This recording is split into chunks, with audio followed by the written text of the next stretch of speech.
So, what's up mga lods? Muli na naman nagbabalik ang inyong PBA updates. Ang totoong dahilan kung bakit wala si Jamie Malonzo kontra Chinese Taipei.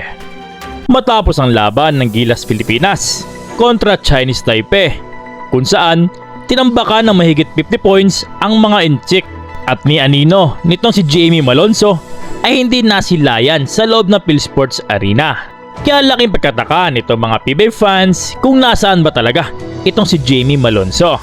Naglabas din ng update itong si Coach Tim Cone patungkol nga kay Malonzo, at ayon nga dito ay may sakit ang 6'7" at pinomonitor ang kalagayan nito kung dadalhin sa ospital dahil nga on and off ang sakit niya. Aniya pa nitong si Cone ay ayaw niya nang magsalita patungkol pa sa kalagayan ni Jamie Malonzo. Tila ba may tinatagong ito si Cone mga lods mukhang may something mga lods. Hindi ba kayo nagkataka?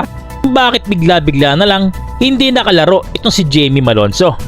Okay pa naman to kontra sa Hong Kong, kung saan nakapagtala pa nga ito ng 11 points. Balita natin mga lods ay hindi na umaattend sa mga practice itong si Jamie Malonzo matapos masabihan na ititrade di umano ito sa Meralco Bolts kapalit nga ni Chris Newsome. Nagsimula ang lahat mga lods matapos kumalat ang balita na susubukang pumasok sa free agency nito si Chris Newsome once mapaso ang kontrata, at sa Ginebra nga nito gustong maglaro.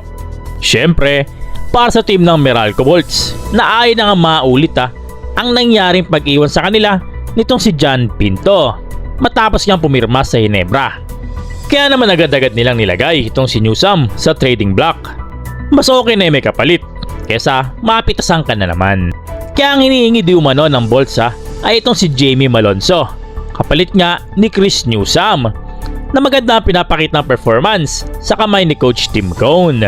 At base din sa balita mga lods ay willing naman daw bitawan ito si Jamie Malonzo ng Ginebra. Kaya naman nang masabihan ng 6'7" forward na mighty trade ay naglasing di umano ito.